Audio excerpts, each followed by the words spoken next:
We are facing a global health crisis, unlike any in 75-year history of the United Nations. One that is spreading human suffering, infecting the global economy, and upending people's lives. A global recession, perhaps of record dimensions, is a near certainty. The International Labour Organization has just reported that workers around the world could lose as much as $3.4 trillion in income by the end of this year. This is above all a human crisis that calls for solidarity. Our human family is stressed and the social fabric is being torn. People are suffering, sick and scared. And current responses at the country level will not address the global scale and complexity of the crisis. This is a moment that demands coordinated, decisive and innovative policy action from the world's leading economies. We must recognize that the poorest and most vulnerable, especially women, will be the hardest hit. I welcome the decision by G20 leaders to convene an emergency summit next week to respond to the epic challenges posed by the COVID-19 pandemic, and I look forward to taking part. My central message is clear. We are in an unprecedented situation and the normal rules no longer apply. We cannot resort to the usual tools in such unusual times. The creativity of the response must match the unique nature of the crisis, and the magnitude of the response must match its scale. Our world faces a common enemy. We are at war with a virus. COVID-19 is killing people as well as attacking the real economy at its core: trade, supply chains, businesses, jobs. Este video en torno a la pandemia de COVID-19 lo publicó Naciones Unidas en marzo de 2020 y nos permite ver que esta enfermedad no solamente es un tema para las ciencias de la salud. ¿A qué te refieres, Mireya? Quiero decir que, para comprender una pandemia como la de COVID-19, sarampión, peste negra, gripe española o influenza H1N1, han sido de mucha ayuda a otras disciplinas, como las ciencias sociales. ¿Y cómo se involucran a otras ciencias? ¿Así ha sido siempre? Bueno, esas preguntas las vamos a responder hoy, porque trabajaremos en una nota al respecto. De acuerdo. Bueno, de entrada propongo que investiguemos qué son las ciencias sociales y las ciencias de la salud. También qué es una pandemia y una epidemia. Sí, y concepto de salud. A navegar en las redes.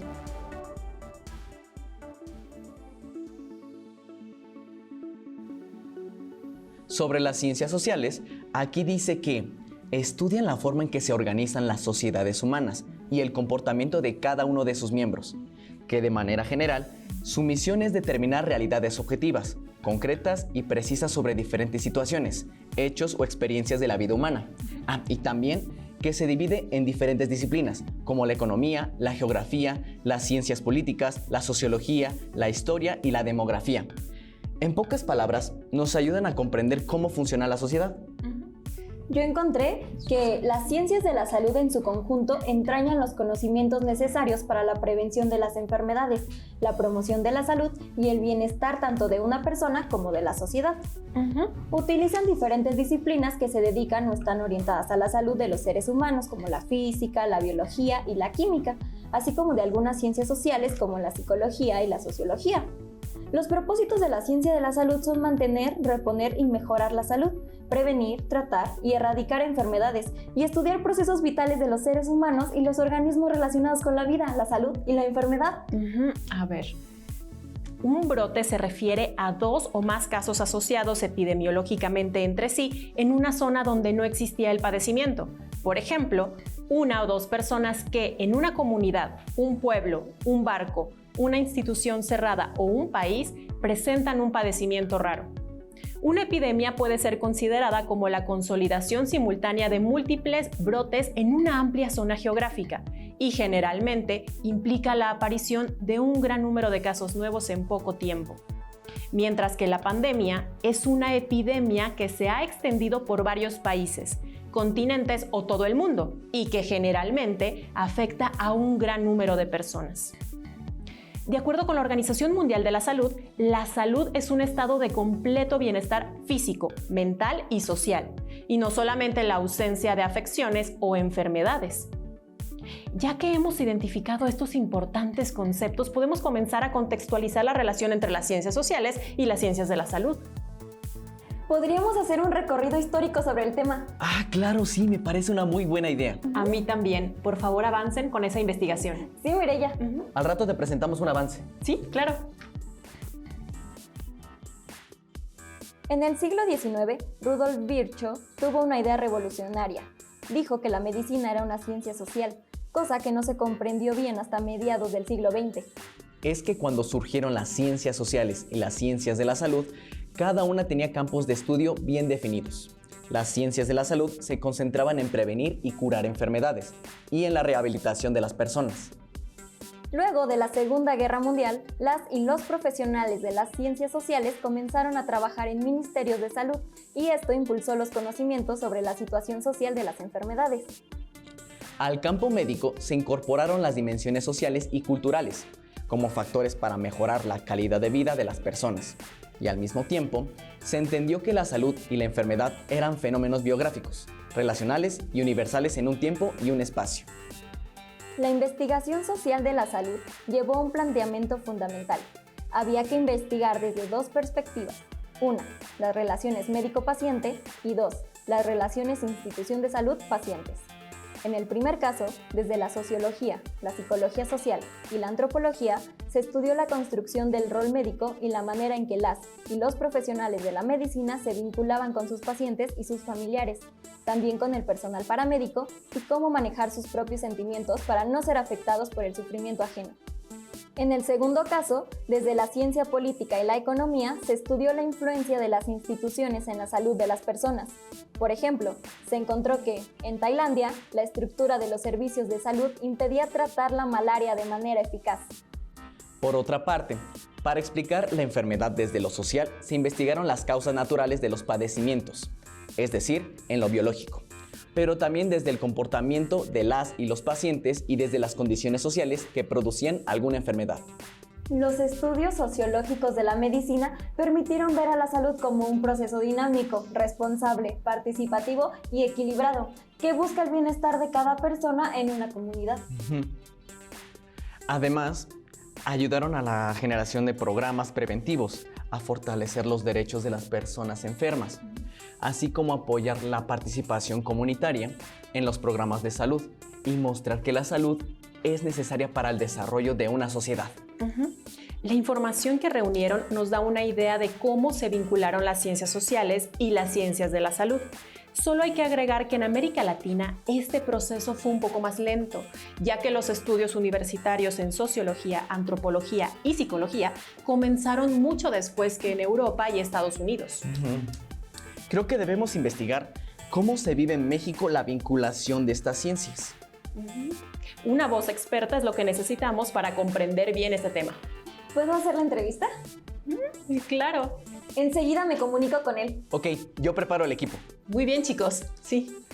Le doy la bienvenida a Nuestro Tiempo Social, el periódico estudiantil más popular en el mundo de la educación media superior. Muchas gracias. ¿Nos puede decir cuál es el vínculo actual entre las ciencias sociales y las ciencias de la salud? Con mucho gusto. Hay un vínculo muy estrecho entre estas dos grandes dimensiones del conocimiento, del saber. Las ciencias sociales por un lado, en donde podemos tener disciplinas como la sociología, la ciencia política o la economía, y las ciencias de la salud. Sobre todo considerando que nuestra realidad social, política, económica, cultural e incluso natural, ambiental, es muy compleja, es muy dinámica y es muy conflictiva. Entonces, para conocer las dimensiones estructurales, las causas o las multicausalidades de los fenómenos sociales, es necesario tener una visión de complejidad, de totalidad, donde las ciencias sociales, dedicadas sobre todo a las relaciones sociales, a las relaciones humanas, tienen un papel fundamental. ¿Cuáles son los aspectos sociales de las enfermedades? Esta pregunta es muy interesante porque comúnmente podemos pensar que las enfermedades tienen sus impactos exclusivamente en el plano individual, en el plano de la salud, ¿no? Física, corporal, individual. Y las enfermedades tienen que ser vistas en términos de que existen condicionantes sociales, económicas, geográficas, territoriales, que permiten o que posibilitan o que causan que ciertos sectores de la población sean más propensos, más proclives a tener determinadas enfermedades. Es decir, las enfermedades, si bien pueden estar asociadas a elementos como la alimentación, ¿verdad?, como hábitos de consumo, entre otros, que pudieran pensarse son cuestiones de la dimensión individual, las decisiones propias de cada individuo, tienen dimensiones sociales y que pasan precisamente por el lugar geográfico donde habitamos, que pasan por desigualdades que tienen que ver por las condiciones estructurales del capitalismo, que genera grandes desigualdades, que genera patrones distintos de consumo, que genera que, por ejemplo, problemas de orden mundial como el calentamiento global o como los conflictos socioambientales tengan mayor impacto. Muchas gracias, doctor. Haremos un corte y regresamos con esta entrevista. Como ya hemos visto, hay una relación muy cercana entre las ciencias sociales y las ciencias de la salud. Mireya, ¿cuál sería un ejemplo más concreto y más sencillo, por favor? A ver, ciertas acciones sociales pueden afectar la salud de las personas y al mismo tiempo las enfermedades pueden dañar las estructuras sociales. Un ejemplo es la pandemia de COVID-19. Desde el punto de vista de la investigación en salud, se sabe que se trata de un coronavirus que tiene la capacidad de mutar. También que ha afectado más a las personas con un sistema inmunológico debilitado por el consumo de alimentos procesados o genéticamente modificados. Desde el punto de vista social, el contagio de millones de personas en el mundo ha afectado las relaciones sociales, los problemas medioambientales, los sistemas médicos, ha mostrado la crisis estructural y financiera de diferentes naciones y creó las condiciones para el aumento de la violencia contra grupos vulnerables. También las medidas de confinamiento hicieron que muchas personas perdieran su fuente de ingresos. Esto ha incrementado los niveles de pobreza y pobreza extrema en algunos países. Esto a su vez tiene repercusiones en su salud. O sea, lo que ocurre del lado de las ciencias de la salud repercute en las ciencias sociales y viceversa. ¿Qué otro ejemplo se les ocurre? El SIDA.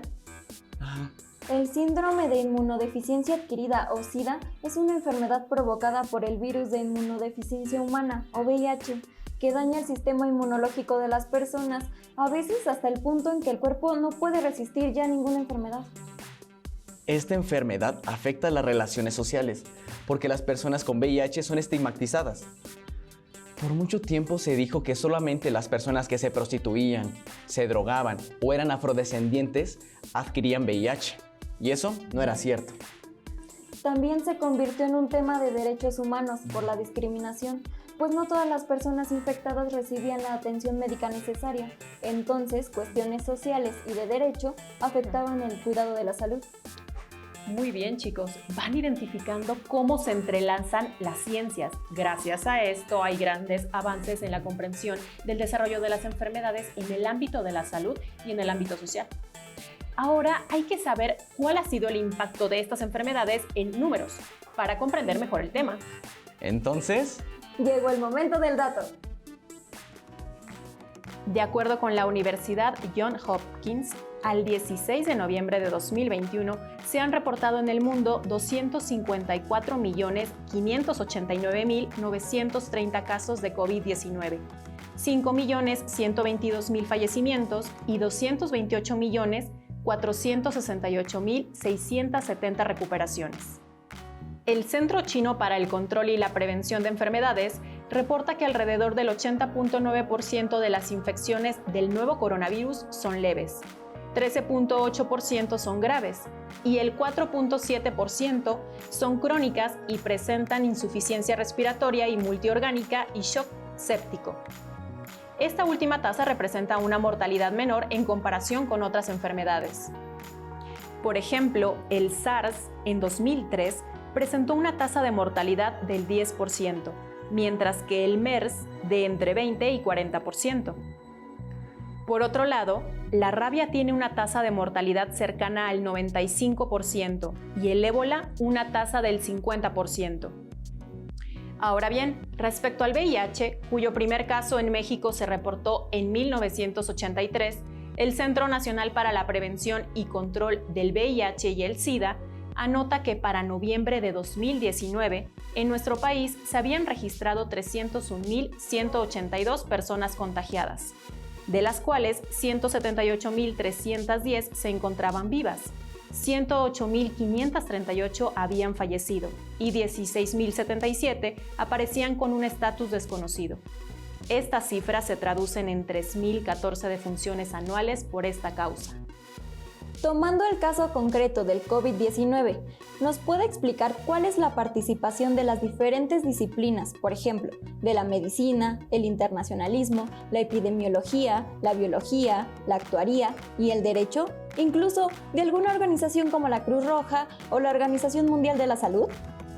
La coyuntura que estamos viviendo hoy en día en el mundo, en México y en muchas partes del mundo, derivada de la pandemia ocasionada por el virus SARS-CoV-2 que provoca la enfermedad de COVID-19, es un tema fundamental y paradigmático, no solamente porque nos ha sacudido en términos de todas nuestras relaciones sociales, sino porque nos permite precisamente entender la forma en que distintas disciplinas, entre ellas las ciencias sociales, pueden converger en el análisis de un fenómeno de estas características, un fenómeno que inicia de manera muy micro, muy regional y que termina afectando al planeta entero.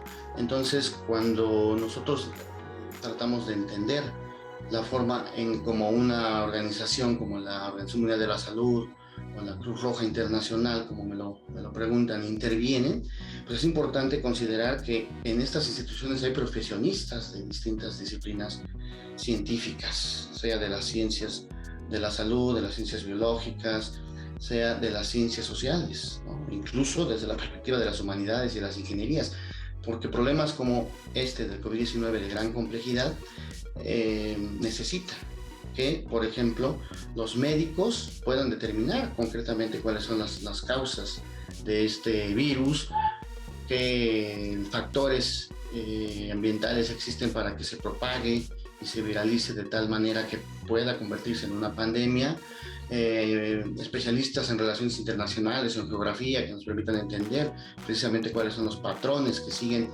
este tipo de enfermedades, los internacionalistas para entender cómo están las relaciones entre los estados para poder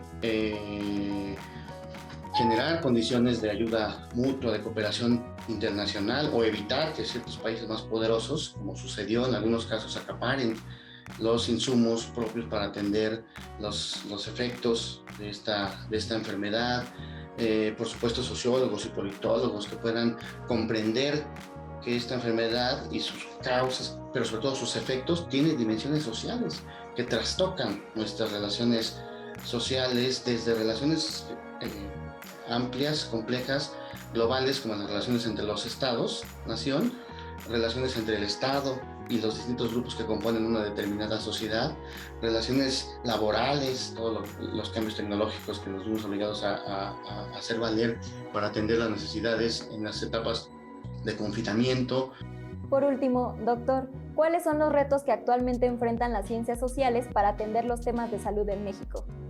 Yo pienso que las ciencias sociales tienen enfrente un gran reto para estarse constantemente preparando, adecuando, actualizando sobre estos temas que forman parte de la realidad social actual. Las ciencias sociales tienen que tener la capacidad de abrirse, de expandirse, de relacionarse con otras disciplinas. Tenemos que pensar en términos de complejidad, tenemos que pensar en términos de interdisciplina y no encerrarnos en nuestros objetos de estudio o nuestras realidades, o creer que la ciencia política tiene este pequeño campo de intervención, de acción y de objeto de estudio, de análisis, sino entender que necesitamos generar mecanismos transdisciplinarios que nos permitan hacer análisis profundos con gran rigor científico de problemas que por sí mismos tienen todas estas dimensiones. Ya lo vimos, los problemas de salud no se constriñen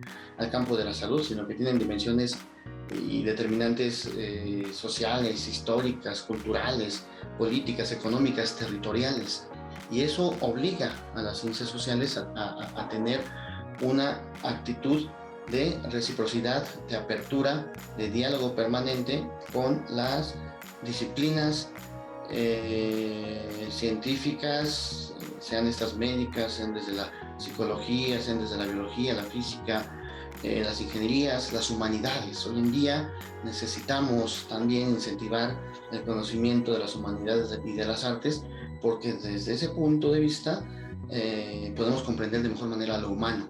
Doctor, ha sido un gusto platicar con usted. Gracias por los conocimientos que nos ha compartido. Muchas gracias. Por favor, revisen el siguiente testimonio. Se enfoca en la COVID-19, pero lo que plantea puede aplicar para atender cualquier enfermedad. ¿Sí? Vale. Call on world leaders to come together and offer an urgent and coordinated response to this global crisis. I see three critical areas for action. First, tackling the health emergency. Health spending must be scaled up right away to meet urgent needs and the surge in demand, expanding testing, bolstering facilities, supporting healthcare workers, and ensuring adequate supplies with full respect for human rights and without stigma. Second, we must focus on the social impact and the economic response and recovery. Across the board, we need a commitment to ensure adequate financial facilities to support countries in difficulties. The IMF, the World Bank, and other international financial institutions play a key role. The private sector is essential in creating investment opportunities and protecting jobs. We must address the effects of this crisis on women. The world's women are disproportionately carrying the burden at home and in the wider economy. Children are also paying a heavy price. More than 800 million children are out of school. Right now, many of whom rely on school to provide their only meal. We must ensure that all children have access to food and equal access to learning, bridging the digital divide and reducing the costs of connectivity. As people's lives are disrupted, isolated, and upturned, we must prevent this pandemic from turning into a crisis of mental health, and young people will be most at risk. The world needs to keep going with core support to programs for the most vulnerable. Humanitarian needs must not be sacrificed. Third and finally, we have a responsibility to recover better. The 2008 financial crisis demonstrated clearly that countries with robust social protection systems suffered the least and recovered most quickly from its impact. We must ensure that lessons are learned and that this crisis provides a watershed moment for health emergency preparedness and for investment in critical 21st century public services and the effective delivery of global public goods. We have a framework for action, the 2030 Agenda for Sustainable Development and the Paris Agreement on Climate Change. More than ever before, we need solidarity, hope, and the political will to see this crisis through together. Thank you. Los humanos somos seres biológicos, psicológicos y sociales. Por eso, la perspectiva de las ciencias sociales ayuda a resguardar la salud y el bienestar de las personas y las comunidades. Este bienestar requiere de nuestra participación, exigiendo mejores servicios y políticas de salud, impulsando iniciativas como la educación sexual y ejerciendo nuestros derechos y responsabilidades como pacientes. ¿Tú cómo participas? Muy bien, chicos. El reportaje está listo para publicarse. Agradecemos su compañía. Nos vemos en la siguiente emisión de Nuestro Tiempo Social. Donde la sociedad tiene sentido.